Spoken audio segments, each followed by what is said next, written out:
Smashing Saxons.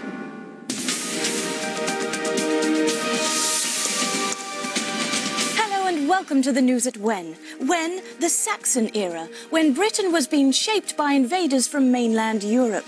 To find out more, we go over now to Bob Hale with the Anglo Saxon report. Bob. Thank you, Sam. Well, it's 400 AD, that right there is Britain, and here comes the king in a bedsheet. Ha-ha, no, not really. It's a Roman emperor, because Britain is under Roman rule, just as it has been for more than 350 years. But all that is about to change, because in the year 410, the unthinkable happens. So unthinkable, in fact, that I can't think of it. What was it now? Ooh. Oh, I know. The Roman Empire crumbles, and the Romans leave Britain with the immortal line, "Don't forget to put the cat out." Something like that. And that's when the problems really start. With the Romans gone, the Picts from up in Scotland decide to invade England. So the king of the Britons, Vortigern, hires a load of warriors from Denmark and Germany, places over there, to help him fight off the Picts. And amongst these warriors are two chaps called Hengist and Horsa, who decided they liked Britain so much, they'd quite like to keep some of it. Luckily, Hengist has a very beautiful daughter. So in one of the weirdest deals in the whole of history, he offers King Vortigern his daughter's hand in marriage in return for Kent. Yep, Kent. And that's just the start of it. Soon, seeing how easy it is to get your hands on English lands, there are Danes and Germans everywhere. Invaders from the German district of Angern take over the Midlands and the north. Meanwhile, invaders from Saxony take over huge chunks of the south. Yes, England gets overrun with Angles and Saxons, making it officially Anglo Saxon. And you thought we just made that term up. So, there we have it. That's that. End of the story, end of the line, end of the pier, last dance, last chance, lights off, cats out, done.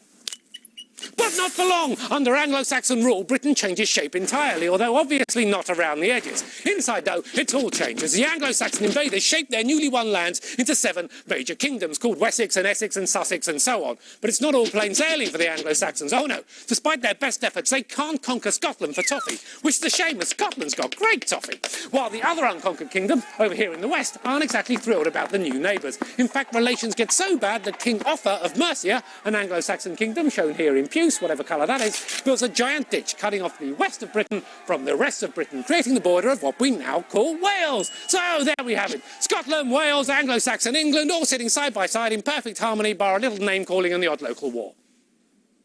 But not for long. Yes, it's 865 and lock up your monasteries, because here come the Vikings. In no time, they take over every major Anglo-Saxon kingdom except for this one, Wessex, home of Alfred the Great, who clearly has a high opinion of himself. And for good reason, because Alfie and his family actually managed to hold back the Vikings. But not for long! Well, actually, it's for quite a while, but that's not the point. No, eventually Ethelred the Unready becomes king and gets so sick of the constant Viking attacks that he's presumably never ready for, that he decides to kill every single Viking living in England, including the King of Norway's sister, which, unsurprisingly, doesn't go down too well with the King of Norway, who promptly invades England, takes Ethelred's crown, and becomes the first in a line of Viking kings.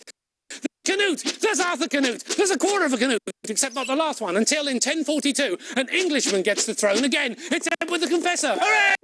And he then goes and dies! Boo! And 3 different people start fighting over who should replace him.